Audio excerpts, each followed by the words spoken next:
લોકોને ખાલી કામથી કામ જ સર્વસ્વ હોય અને બસ બહુ દુઃખની વાત છે. ત્યાંની પરિસ્થિતિ બહુ ભયંકર ખરાબ છે, પણ અમને વિશ્વાસ છે હવે પરિવર્તન થઈ ગયું છે. બંગાળની પરિસ્થિતિ અંગે સુરતના એક કાર્યકરે મોટો દાવો કર્યો છે. ચંદ્રનાથ રથ સુવેન્દુ અધિકારીના નજીકના સાથી હતા તેવી વાત દીપ પ્રજાપતિએ કરી. બંગાળમાં ગુંડારાજ અને ડરનો માહોલ હોવાની પણ વાત દીપ પ્રજાપતિએ કરી. હજુ સુધી તમે અમારી ચેનલને સબસ્ક્રાઇબ નથી કરી તો અત્યારે જ ન્યૂઝરૂમ ગુજરાતને સબસ્ક્રાઇબ કરો, ફેસબુક અને ઇન્સ્ટાગ્રામ પર ફોલો કરો.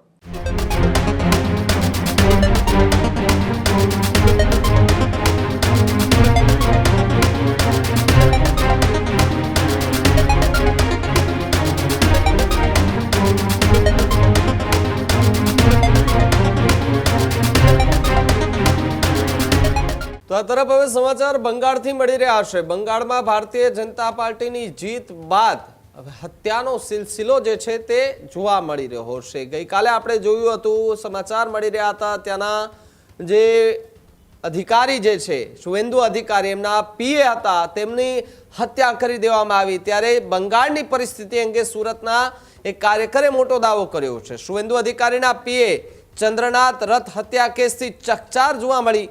સુરતના દીપ પ્રજાપતિએ બંગાળની વાસ્તવિકતા વર્ણવી છે. ચંદ્રનાથ રથ સુવેન્દુ અધિકારીના નજીકના સાથી હતા તેવી વાત દીપ પ્રજાપતિએ કરી. ભવાનીપુર બેઠક જીતાડવા મહત્વપૂર્ણ એમની ભૂમિકા પણ રહી છે. જ્યારે ચૂંટણી દરમિયાન આક્રમક રીતે તેઓ કામ કરતા હોવાની વાત અને દાવો દીપ પ્રજાપતિએ કર્યો છે. બંગાળમાં ગુંડારાજ અને ડરનો માહોલ હોવાની પણ વાત દીપ પ્રજાપતિએ કરી. ચંદ્રનાથ રથ એરફોર્સ અધિકારી રહી ચૂક્યા હોવાની માહિતી છે. જ્યારે દીપ પ્રજાપતિ 2.5 મહિના માટે બંગાળ પ્રચાર પ્રસાર કરવા માટે ગયા હતા. મમતા બેનર્જી અને તેમના સમર્થકો પર ગંભીર આરોપો પણ લગાવ્યા છે.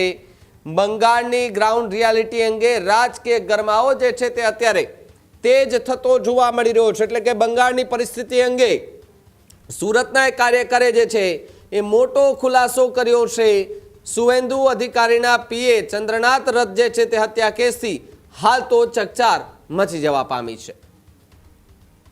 બહુ દુઃખ થાય છે કે સાંભળીને કે હાર્યા પછી બી આ લોકો આવું કરે. તમે વિચારો, જીત્યા હોત તો એ લોકો શું હાલત કરે. અને આપણે ચંદ્રનાથ રથજીની વાત કરીએ તો મેં 2.5 મહિનાથી બંગાળમાં હતો. મેં બંગાળના દરેક જિલ્લા કવર કરવાનો ટ્રાય કર્યો અને ત્યાંના ગ્રાઉન્ડ લેવલની રિયાલિટી લોકો સુધી લાવવાનું ટ્રાય કર્યું છે. સોશિયલ મીડિયા મારો હથિયાર હતો. અને મેં જ્યારે 20 દિવસ છેલ્લા હું ભવાનીપુરમાં મેં કામ કરેલું અને કામ ઇન ધ સેન્સ હું ગ્રાઉન્ડ લેવલ પર ફરતો, તો મેં એમને નજીકથી જોયેલા છે કામ કરતા. એમને મતલબ એને એ એક ઓફિસર હતા, તમે સમજો.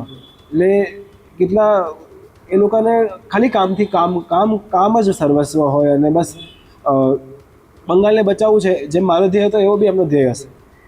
અને જે રીતે એમની જે થયું છે અત્યારે બહુ જ દુઃખદ વાત છે યાર. હું તમને કેવી રીતના કહું, મને એવું થાય છે કે યાર આવું કેમ કરે છે એ લોકો. મને સવાલ થાય છે એમના પર કે તમે હારી ગયા છો, તમે હજી બી આવું કરો છો અને તમારે આ શું કામ કરવાની જરૂર છે.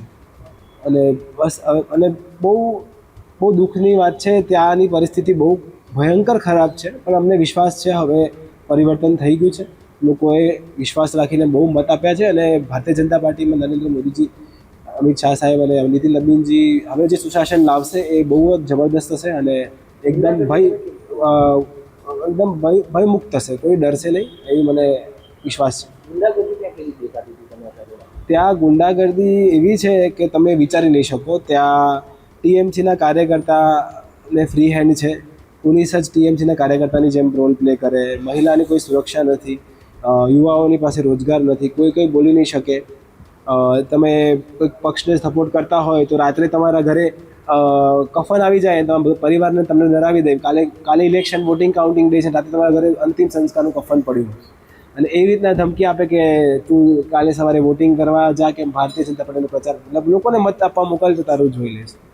બેનર્જીને હરાવવા પાછળ જે મહેનત આમના પીએની જોવા મળી હતી, એના જ કારણે કદાચ આની હત્યા કરાવી દેવાય એવું. હા, એ તો હવે મને ખબર નથી, પણ એમને બહુ જ એમની બહુ ખોટું થયું છે. આવું નહીં થવું જોઈએ અને ખબર નહીં આવું કેમ કર્યું એમને. બહુ જ દુઃખ થાય છે અત્યારે. બસ હવે આવું કોઈ સાથે ના થાય એ જ મારી પ્રાર્થના છે. હજુ સુધી તમે અમારી ચેનલને સબસ્ક્રાઇબ નથી કરી તો અત્યારે જ ન્યૂઝરૂમ ગુજરાતને સબસ્ક્રાઇબ કરો, ફેસબુક અને ઇન્સ્ટાગ્રામ પર ફોલો કરો.